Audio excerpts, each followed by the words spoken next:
ఇది ఇస్కాన్ వాళ్ళతో నా సెకండ్ ట్రిప్. నేపాల్ వెళ్ళాము. అది చూసి ఆ ఎక్స్పీరియన్స్ చూసాక మళ్ళీ పూరి జగన్నాథ్ మీకు కావాలని ప్రైవేట్గా మేము వీళ్ళతో అయితే సేఫ్ అండ్ సెక్యూర్డ్గా ఉంటాము, చాలా బాగా చూపిస్తారు అని మళ్ళీ మేము వాళ్ళని అడిగి ఈ ట్రిప్ మేము ప్లాన్ చేయించుకున్నాము. So happy.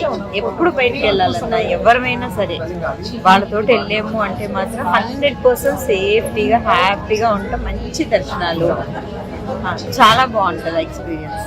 దాని గురించి ఆ స్థల పురాణం గురించి చాలా వివరంగా చెప్తారు. ముందు చెప్పడం వల్ల ఆ గుడికి వెళ్ళినప్పుడు ఆ అనుభూతిని కూడా బాగా పొందుతాం మనం. ఈ 2 daysలో నేను 8 times దర్శనాలు చేసుకున్నాను.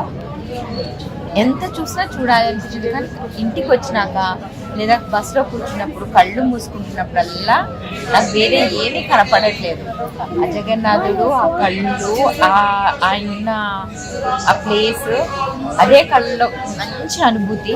అంత రష్లో కూడా ప్రభుజీ చాలా బాగా తీసుకెళ్ళారు, చాలా బాగా. రాత్రిపూట ఒక మనిషిని పంపించి, మీరు ఒక ప్రభుని పంపించి మాకు నైట్ 12 అయినా సరే చాలా ఓపికగా మమ్మల్ని చేయించారు. బట్ జగన్నాథ్ జీ దగ్గరికి వెళ్ళిన ప్రతి ఒక్కళ్ళు మదనమోహనుడు ఆయన మీద ప్రేమలో పడిపోతామండి. ఏదో ఆకర్షణ లాగేస్తుందండి. నాకు మళ్ళీ వెళ్ళాలని ఉందండి. Thank you.